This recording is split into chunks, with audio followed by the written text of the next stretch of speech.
Hello everyone, welcome back to your own YouTube channel Vrinda Utkarsh an easy way to English. आइए आज हम पढ़ते हैं क्लास 8th में चलने वाले हनी ड्यू बुक से जो लेसन है उसका टाइटल है the best Christmas present in the world. जैसा कि आपको टाइटल से क्लियर हो रहा है कि इसमें किसी एक गिफ्ट के बारे में बात होगी, एक प्रेजेंट के बारे में बात होगी और उसको बताया गया है कि वो क्रिसमस का सबसे बेस्ट प्रेजेंट है। किस तरह से वो हमें जब हम लेसन को पढ़ने लगेंगे उससे हमें क्लियर होगा। इसके जो नरेटर हैं उनका नाम है माइकल मोरपर्गो। माइकल मोरपर्गो एक बहुत ही जाने माने चिल्ड्रन नॉवेल के लिए एक जाने माने राइटर हैं, ऑथर हैं। साथ ही ये अपने प्ले राइट के लिए भी बहुत जाने जाते हैं। इन्होंने कई सारी स्टोरीज वगैरह लिखी हैं जिसे काफी इंटरेस्ट के साथ पढ़ा जाता है। आज हम बात करेंगे इस लेसन में जो हिस्ट्री में कई सारी ऐसी डेट्स होती हैं जिन्हें हम सिग्निफिकेंट मानते हैं, काफी महत्वपूर्ण मानते हैं, और वो क्यों महत्वपूर्ण है ये हम सब लोगों के लिए जानना जरूरी है, क्योंकि कुछ डेट्स ऐसी होती हैं जिन्हें हम जिंदगी भर याद रखते हैं। यह लेसन का पार्ट 1 है। इसमें हम पढ़ने वाले हैं कि एक जो नरेटर हैं माइकल मोरपर्गो, वो एक जंक शॉप पर जाते हैं और वहां पर उन्हें एक रोल डेस्कटॉप चाहिए होता है, जो एक डेस्क उनको चाहिए होती है, और उसके लिए वो उसको खरीदते हैं जिसको वो आज से पहले कभी नहीं खरीद पाए थे, क्योंकि उसको खरीदना काफी एक्सपेंसिव था। उनके लिए अफोर्ड करना काफी मुश्किल था क्योंकि उसमें पैसे काफी लगते थे। नई एक डेस्क को वो नहीं कभी खरीद पाए थे, इसलिए वो एक जंक शॉप पर जाते हैं जिसे हम कबाड़ी की दुकान बोलते हैं, क्योंकि वहां पर उनको ये आसानी से मिल सकती है। तो आइए देखते हैं वो उन्हें डेस्क मिलती है क्या, अगर मिलती है तो फिर आगे क्या होता है। Some dates and periods of time in the history are so significant. Narrator went to junk shop to buy a roll top desk in Bridport. Bridport एक शहर है इंग्लैंड का। वहां पर नरेटर जाते हैं एक जंक शॉप पर। वहां पर उनको चाहिए होती है एक रोल टॉप डेस्क जो ऊपर से घुमा वाली होती है और जिसमें कई सारी ड्रॉवर्स होती हैं। ऐसी उन्हें एक मेज चाहिए होती है। उसको लेने के लिए हमेशा से ही वो लालायित रहते हैं, लेकिन उन्हें वो कभी मिलती नहीं है क्योंकि नई काफी महंगी थी और एक जंक शॉप के वहां पर उनको वो दिखाई दे जाती है और इसको लेने के लिए वो उत्सुक हो जाते हैं। Earlier he could not buy it because it was so expensive. हमेशा से वो महंगी रही थी। It was early 19th century and oak. आज जो उन्हें एक रोल टॉप डेस्क मिली है वो काफी पुरानी है और यहां लिखा गया है 19th सेंचुरी की के अर्ली की बनी हुई है, यानी काफी पुरानी है, और ये ओक ट्री के वुड से बनी हुई है। साथ ही यह काफी बैड कंडीशन में है। Bad condition, several piers leg clumsily mended. इसमें कई सारे धब्बे वगैरह बने हुए हैं, कई सारे इसमें ये काफी सारे पीसेस में ये टूटी हुई है, पीसेस में ये काफी है। इसके अलावा जो इसका लेग है, एक पैर है, वो भी काफी बुरी तरह से इसको जोड़ा गया है क्योंकि इसको ठीक तरह से बनाया नहीं गया है। इसको किसी ने भी जब मेंड किया होगा, इसको रिपेयर किया होगा, तो वो अच्छे तरह से नहीं बनाया गया है। स्कॉच मार्क्स, इसके ऊपर काफी सारे स्कॉच मार्क्स हैं, काफी सारे इसके ऊपर धब्बे हैं, कहीं चिप पे जलने के निशान हैं, कहीं पे पानी के निशान हैं। इसलिए लेखक ने लिखा है कि वाटर एंड फायर जो है उन्होंने इस डेस्क को लगभग काफी खराब कर दिया था, डैमेज कर दिया था।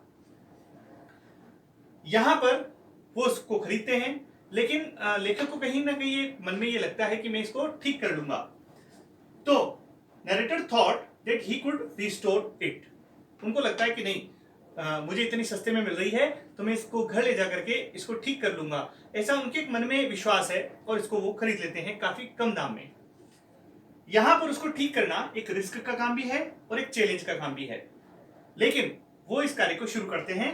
और ये कहां करते हैं? Started work on it at the back of the garage. उनका जो गैरेज है वहां पर उसको पीछे की तरफ ले जाते हैं और वहां पर उसको ठीक करने का काम शुरू करते हैं। रिमूव इट कंप्लीटली, वो जब उसको देखते हैं तो पहले वो उसको पूरी तरह से इसको रिमूव कर देते हैं, इसका जो ऊपर का जो रोल टॉप है उसको वो रिमूव कर देते हैं और इस कार्य में लग जाते हैं कि इसको कैसे ठीक किया जाए। जो इसका विनीर है, हेड लिफ्टेड विनीर होता है, जैसे ये मेज है, मेज का जो ऊपर का एक सरफेस होता है काफी स्मूथ होता है और चीप वुड से बना हुआ होता है, ये उसमें लगभग काफी जगह से उखड़ा हुआ था और ऑलमोस्ट डैमेज था। तो यहाँ है विनीर हेड लिफ्टेड, लगभग उठा हुआ था।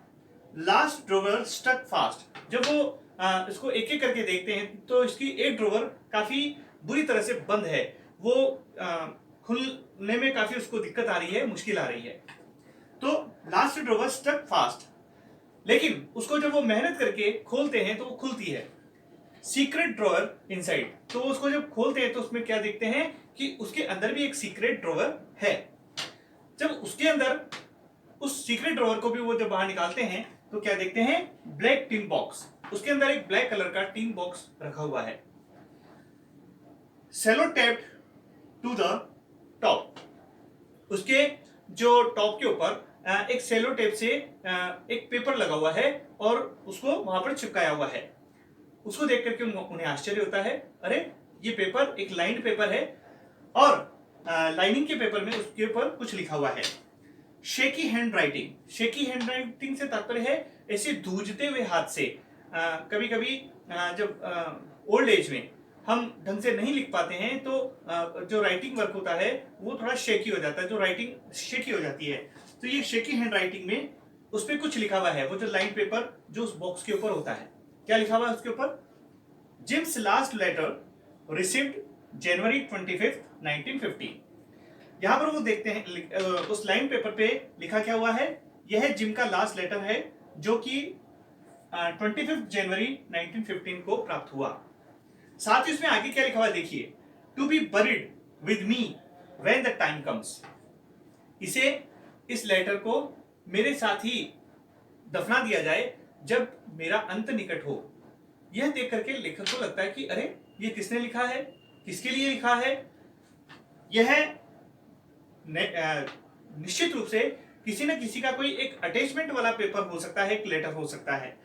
वो उसको एक उनके अंदर एक क्यूरियोसिटी जाग जाती है उसको देखने के लिए, उसकी उनके अंदर एक जिज्ञासा पैदा होती है कि वाकई में ये क्या है, टिन बॉक्स के ऊपर एक पेपर चिपका हुआ है, उसके ऊपर लिखा हुआ है। अब लेखक को लगता है कि इस टिन बॉक्स के अंदर क्या है। यहां लेखक को लगता है रॉन्ग टू ओपन, अरे इसको खोलना तो थोड़ा गलत होगा क्योंकि ये तो किसी का पर्सनल लेटर है, पढ़ना तो नहीं चाहिए, ये तो बुरी बात है। लेकिन curiosity got better of his scruples, अर्थात यहाँ पर एक कई बार हमारे मन में ये होती है एक कि अरे हम जिज्ञासावश कोई गलत कार्य कर बैठते हैं। यह एक गलत काम है किसी का लेटर पढ़ना, पर फिर भी एक क्यूरियोसिटी मन में क्रिएट हो जाती है कि चलो देखते हैं लेटर में क्या लिखा हुआ है, पढ़ते हैं। यहां आगे देखते हैं, जैसे ही उस टिन बॉक्स को खोला जाता है, inside the box an envelope, उस बॉक्स के अंदर एक एनवेलप है और उसके अंदर एक एड्रेस लिखा हुआ है। उस एनवेलप पे एक एड्रेस है, वो क्या है, Mrs gym McPherson, 12 copper beaches, Bridport, Dorset. यहां एक मिसेस जिम मैकफरसन लिखा हुआ है। यहां एक हमें क्लियर होता है कि ये मिसेस जिम के लिए ये लेटर लिखा हुआ है और मिस्टर जिम की ये पत्नी है। मिस्टर जिम मैकफरसन की पत्नी, उनके लिए ये पत्र है। Mrs gym McPherson, 12 copper beaches, Bridport. यहां पर ये कंप्लीटली उसका एड्रेस है। यहां उस लेटर को अनफोल्ड करते हैं, उसको खोलते हैं, जो कि गलत है, लेकिन फिर भी एक जिज्ञासा उनके मन में जाग जाती है कि देखते हैं क्या है इस लेटर में लिखा हुआ।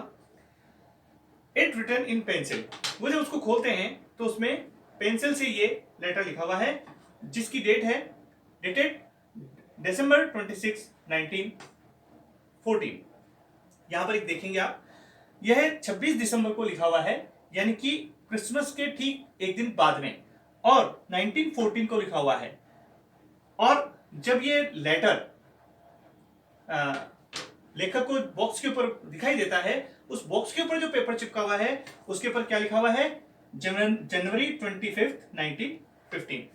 यहां पर एक बात को समझने की आवश्यकता है कि जो मिसेस जिम हैं उनके पति यानी कि मिस्टर जिम, उन्होंने यह पत्र अपनी पत्नी को कब लिखा था? दिसंबर 26, 1914 को लिखा था। जब ये लेटर उनको मिलता है उसके बाद शायद मिस्टर जिम की डेथ हो जाती है, क्योंकि मिस्टर जिम एक सैनिक थे, इंग्लैंड की तरफ से वो एक सेना में कार्यरत थे और फर्स्ट वर्ल्ड वॉर में वो युद्ध कर रहे थे। यह लेटर उनका लास्ट लेटर है, क्योंकि इसके बाद में वो कोई लेटर अपनी पत्नी को नहीं भेज पाते हैं। जब मिसेस जिम ने इस लेटर को पढ़ा और उसको फोल्ड करके एक टिन बॉक्स के अंदर रखा, रोल टॉप डेस्क के अंदर उसको जब एक इनसाइड वाले ड्रॉअर में डाला था, तब उन्होंने उसमें क्या लिख दिया था कि यह तारीख है, और वो उसमें लिखते हैं कि जब मैं मरूं तो इस लेटर को मेरे साथ ही दफना दिया जाए। यहां पर नरेटर को लगता है कि शायद यह किसी एक हस्बैंड ने अपनी वाइफ को एक लेटर लिखा है और यह जो महिला है वो इस पते पर रहती है, जब जो हमने अभी बात की 12 कॉपर बीचेस ब्रिडपोर्ट डॉर्सेट। अब इस लेटर को क्या वो पढ़ते हैं? क्या उसके अंदर लिखा हुआ है? क्या वो पूरी बात है? यह अब हम आगे पार्ट 2 में देखेंगे।